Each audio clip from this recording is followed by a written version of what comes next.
Quando a gente fala do Hendrix, quando eu pergunto, né, todo mundo sabe que o Hendrix era o melhor guitarrista da época, né, que era um dos melhores. Ele era o melhor. Ele era tipo o Velho Testamento e a Ed Van Halen o Novo Testamento. Eles são o que formam a guitarra rock, basicamente. Só que uma coisa que eu percebi, sempre que eu pergunto pra algum aluno meu, assim, por que o Hendrix era tão importante? Eles não sabem responder. Por quê? Muitas das coisas que o Hendrix fez ficou tão enraizada que acaba se tornando normal. E as pessoas não percebem que antes do Hendrix não era assim e não tinha essas coisas. Por exemplo, isso aqui que eu toquei aqui na introdução foi, eu acho que, talvez uma das principais coisas que o Hendrix fez, que é unir a parte de solo e melodia com a parte de harmonia na guitarra. Antes, se você pegar a foto das Gibsons antigas, das Gretsches, você vai ver que até na chave de captador, inclusive aquela guitarra ali, tem um que é de parte de cima rhythm, que é de ritmo, e a parte de lead, tocar os solos. E o Hendrix, ele quebrou isso de uma forma bem legal. Se pegar, sei lá, All Along the Watchtower, se você for ver o solo dessa música, ele vai fazendo a harmonia, os acordes e misturando aqui a melodia.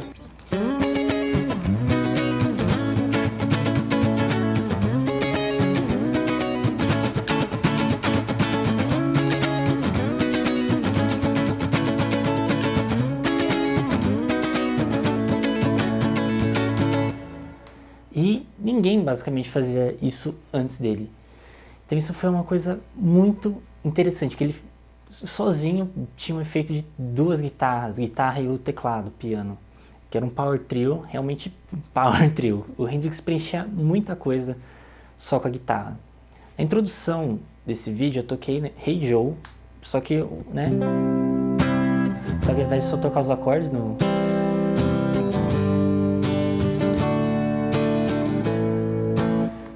eu toquei de um jeito que o Hendrix faz, que é misturar, fazer as inversões.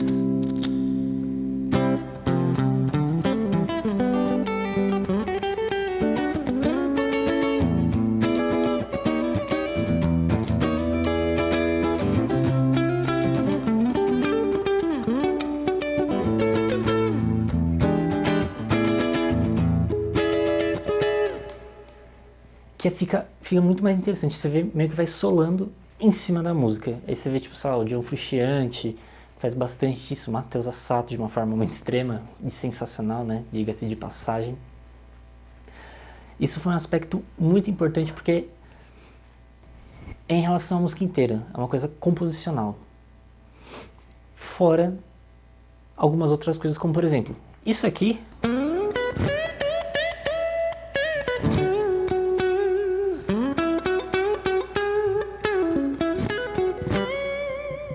esses bends agressivos, assim, não faziam antes do Hendrix. Por quê? As cordas eram muito pesadas. Eles usavam 011, 012, 013. E o Hendrix, ele chegou a usar a corda de banjo, equivalente a 08, para conseguir fazer esses bends extremos. Tanto que se você parar e pegar alguns solos de umas bandas dos anos 60, pegar solos dos Beatles, do George Harrison, e pegar algumas coisas, por exemplo, do Rolling Stones... se você ouvir, você vai falar assim, putz, isso sou antigo, sou dos anos 60. Só que se você ouvir as coisas do Hendrix, os solos de, por exemplo, Purple Haze, All Along the Watchtower, você não fala, isso aqui é de 1967. Ninguém fala isso, porque é uma coisa que só contemporânea. Porque toda essa pegada de agressividade dos bends, por causa do Hendrix, e todo mundo foi seguindo nessa linha. O Tony Iommi foi pegando cordas mais leves e pressionando as pessoas por conta dos bends do Hendrix. O Brian May fez a mesma coisa. Jimmy Page, e por aí foi. Então, outra coisa de extrema importância. A Stratocaster também não estava tão popular assim na época. Se você vê, o Clapton usava as Gibsons, os Beatles usavam as Epiphones, o Rolling Stones usava a Telecaster. Não estou falando que a Fender estava indo mal das pernas, estou falando que a Stratocaster assim, no geral, não era tão popular assim. E o Hendrix também popularizou mais, principalmente por causa da versatilidade dela, né, de usar os captadores e misturar eles e usar a alavanca em si, que eles usaram de uma forma bem agressiva. Não tão agressiva quanto a de Van Halen, mas para a época era bem agressivo.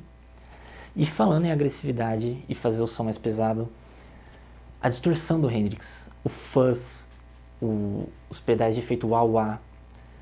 O Hendrix, assim, para conseguir a distorção naquela época, você tinha que basicamente deixar o amplificador no máximo para saturar as válvulas. E o Hendrix fazia isso, tocava muito alto. E com fuzz ainda ficava com um som pesado. Vocês ouviram Spanish Castle Magic?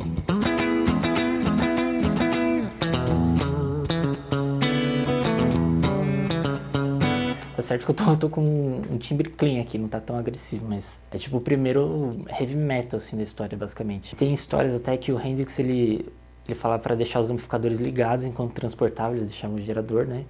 Para ir saturando as válvulas, para já deixá-las quentes, para quando ele for tocar, já sair o som mais com distorção, com mais pegada. Inclusive, até esqueci de falar, se você gostou desse vídeo, não esquece de deixar o like, se inscrever no canal, falar aqui nos comentários o que mais você gostaria de ver. Porque eu já fiz um vídeo sobre o Ed Van Halen falando basicamente das inovações que ele fez e o que ele trouxe, assim. E eu tô achando muito importante fazer esse do Hendrix. Tá certo que eu não tô me aprofundando muito, eu tô falando bem mais por cima, porque muita gente sabe que o Hendrix é importante, mas não o porquê que ele é importante. Então essas coisas como, por exemplo, os bends agressivos, vocês nem pensam, porque virou norma da guitarra. Muitas coisas do fraseado do Ed Van Halen, se você pegar algumas coisas do primeiro álbum, assim, tem coisas que tipo, meio que se tornaram comuns, porque todo mundo copiou ali depois. A mesma coisa com o Hendrix. Todo mundo copiou o Hendrix, basicamente, na forma que ele tocava e andava pelas escalas. E o fato dele usar muita distorção, muito sustain. Se pegar, por exemplo, a Foxy Lady, que ele já começa com aquele, né, aquele vibrato mega agressivo, que soa bem pesado e contemporâneo. Você tem que pensar assim, meu, em 1967, quem fazia esse tipo de coisa? Ninguém. Se pegar Deep Purple, Led Zeppelin, Black Sabbath, todos depois de 69, depois de 70 que começou a vir esse som mais agressivo, esse som mais... a guitarra moderna, do jeito que a gente conhece hoje. Tudo que você ouve dos anos 70, Led Zeppelin, Deep Purple, Rush, Black Sabbath, qualquer coisa que tem essa pegada de hard rock, só tem por conta do Hendrix e do impacto dele. Até as coisas, por exemplo, você gosta de Red Hot, gosta do John Mayer, gosta do Matheus Assato, inspirou tudo isso e também fez com que abrisse o caminho pro Ed Van Halen também. Os dois, as contribuições que esses dois fizeram na guitarra, principalmente falando mais em questão do rock, né, foram insanas. Sei que eu não estou aprofundando tanto assim nas coisas do Hendrix, mas eu queria falar só para dar esse destaque para ele, que ele é esse guitarrista incrível. Tem, né, começo de Little Wing,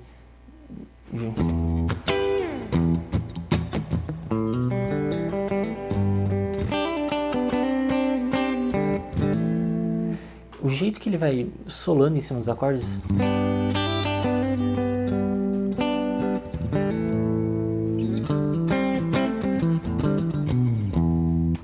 ao invés de só tocar as bases como tocava antes do...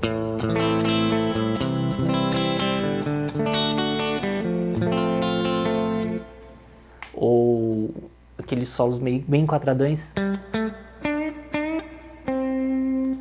o Hendrix fez mágica, basicamente.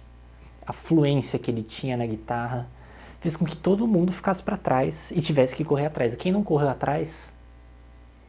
Então, basicamente, eu só fiz esse vídeo de apreciação ao Hendrix, porque ele é esse guitarrista incrível que todos devem conhecer. Vai ouvir a discografia do Hendrix, Little Wing, Foxy Lady, Spanish Castle Magic, Voodoo Child, Purple Haze, Red House, enfim, All Along the Watchtower. Aqui não falta a música dele. Quer dizer, falta, porque ele só fez 3 álbuns, infelizmente, morreu muito cedo. Mas vai conhecer o repertório dele, que é muito legal, e analisa, assim, compara o que tinha lá em 67, 68, que era assim, e aí você vai entender o impacto dele, beleza?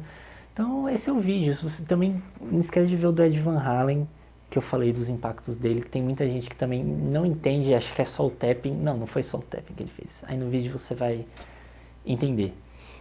E não esquece de deixar o like, se inscrever no canal, deixar um comentário se você tinha noção dessas coisas que o Hendrix fez, se você é fã do Hendrix. E se você gostaria que eu falasse de algum assunto em específico. E é isso aí. Não se esquece de se inscrever também no canal e compartilhar esse vídeo para espalhar a palavra do Hendrix. Beleza? Então é isso aí. Falou e até a próxima.